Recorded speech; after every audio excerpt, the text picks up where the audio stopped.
Hello এনকাসে আরবাসিয়া জ্ঞানজ্যোতি coaching সবাইকে welcome.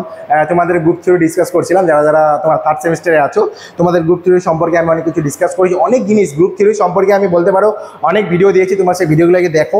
ভিডিওগুলো তোমাদের যদি সুবিধার মনে হয় অবশ্যই তোমার আমার লাইক অ্যান্ড সাবস্ক্রাইব করে দেবে চ্যানেলটাকে। এবং যারা আমাদের চ্যানেল নতুন আছো তারা ধরো কলেজে প্রথম আছো, যারা থার্ড সেমিস্টার তারা তো অ্যাকচুয়ালি, কিন্তু ফার্স্ট সেমিস্টারে তোমাদের যদি কোনো ভাই বোন বা ফ্রেন্ডস যদি কেউ ক্লাস করতে চায় বা থার্ড সেমিস্টার বা ফিফথ সেমিস্টার যদি করতে চায় তো অবশ্যই তোমরা আমাদের সাথে যোগাযোগ করতে বলতে পারো। তাহলে তোমাদের কিন্তু যারা আর বাকিরা আছে যে কোনো সাবজেক্টের জন্য আর্টস বা সায়েন্স সেটা হচ্ছে, ঠিক আছে, তোমাদের সমস্ত কিছু নোটস এবং ক্লাস যেটা হয় সেটা প্রোভাইড করে দেওয়া হবে, ঠিক আছে। আচ্ছা, সাবগ্রুপটা কি দেখো, আমি তোমাদের সাইক্লিক গ্রুপের একটা ভিডিও দিয়েছি, সেখানে দেখবা সাবগ্রুপ রিলেটেড একটা থিওরাম আছে, তোমরা এটা দেখতে পারো।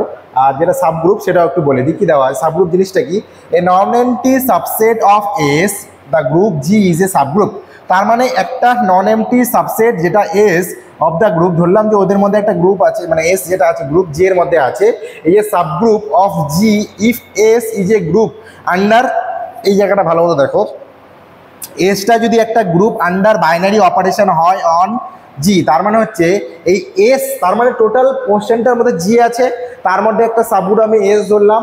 এবার এই এসটা যদি একটা বাইনারি কম্পোজিশনের আন্ডারে বা বাইনারি অপারেশনের আন্ডারে হয়, কার উপরে, জি এর উপরে, আন্ডার জি এর উপরে, উই ইউজ দ্য নোটেশন, তখন আমি বলতে পারি কি এইচ যেটা আছে, মানে এস যেটা আছে সেটা লেস ইকুয়াল টু হচ্ছে আমাদের বা হচ্ছে তোমাদের জি হিসেবে লেখা যেতে পারে। কেন? কারণ এস এর যে ভ্যালুটা আছে সেটা জি এর সাথে তো সমান হতে পারে, জি এর সাথে সমান হতে পারে, কিন্তু কিছু কিছু কেসে ধরে নাও যে নর্মালি এস সবসময় ছোট হবে, কিন্তু কিছু কিছু কেসে আমাদের এসটা জি এর সাথে ইকুয়াল হয়ে যেতে পারে, হতেই পারে, তার জন্য কিন্তু এই জিনিসটা দেখা আছে।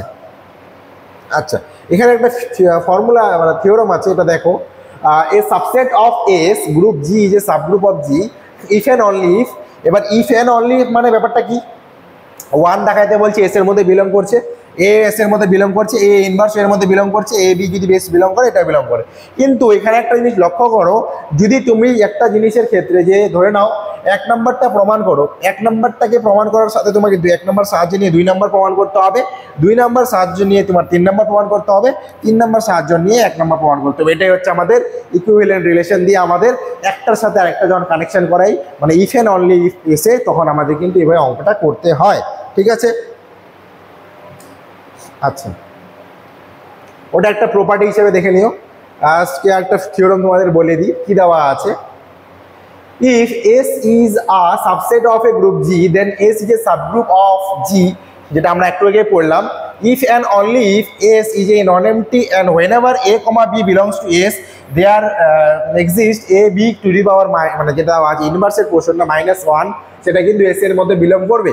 তার মানে প্রুফের মধ্যে যদি আমি আসি, if S is a subgroup, তার মানে এসটা যদি একটা সাবগ্রুপ হয়, then of course S is a non-empty and whenever A, B belongs to S then A, B inverse belongs to আমার S এর মধ্যে থাকবে। তার মানে দেখো S একটা non-empty সাবসেট এবং এর মধ্যে দেখো যে এ বি যেটা আছে সেটা এস এর মধ্যে বিলং করতেছে, এবং এ আর বি যেটা আছে মানে এ আর বি ইনভার্স যেটা, সেটাও কিন্তু তোমার আলটিমেটলি এস এর মধ্যে বিলং করতেছে, ঠিক আছে।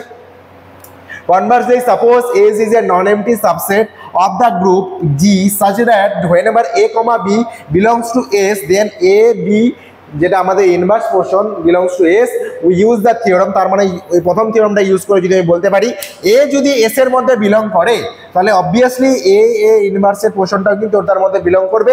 তার মানে এখানে ইনভার্স প্রপার্টিটা স্যাটিসফাইড করতেছে, যেটা আমি একটু আগে বললাম তোমাকে, ইনভার্স প্রপার্টি স্যাটিসফাইড করতেছে। তাহলে ফাইনালি বলতে পারি if A comma B belongs to S then B inverse belongs to S. তাহলে দ্য এবাভ থিওরাম, এখান থেকে আমরা বলতে পারি যে এই যে টোটাল পোর্শনটা আছে সেটা কিন্তু তোমার এ বি এর মধ্যে বিলং করছে, ঠিক আছে।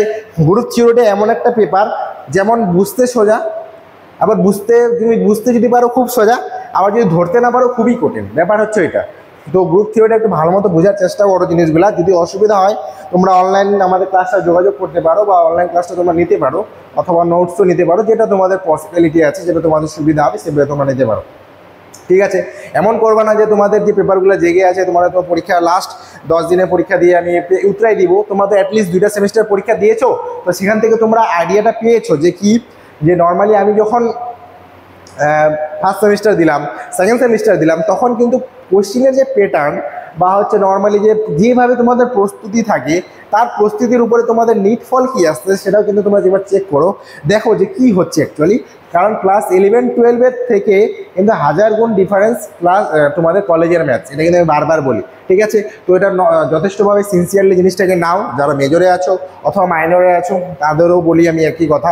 তো যথেষ্ট তোমরা এখন সিনিয়র সেকেন্ড ইয়ারে গেছো, তো সেক্ষেত্রে তোমাদের একটা রেসপন্সিবিলিটি, তোমাদের নিজের দায়িত্ব নিজে করা, ঠিক আছে।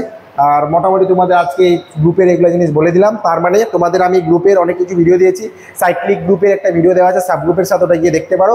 আর তোমাদের এটা sub group only, sub group যেটা সেটা আমি ডিসকাস করে দিলাম, ঠিক আছে।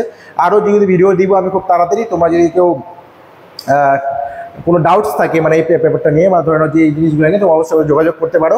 ডেসক্রিপশন বক্সে দুইটা নাম্বার দেওয়া আছে, যে কোনো একটাতে কল করো, তোমাদের সমস্ত কিছু বলে দেওয়া হবে। এটা সমস্ত সাবজেক্টের জন্য, ঠিক আছে, সেটা আর্টস হতে পারে, সায়েন্স হতে পারে, ঠিক আছে। তো আজকের ভিডিও এখানে অবধি থাকবে, সবাই ভালো থেকো, সুস্থ থাকবে, থ্যাংক ইউ।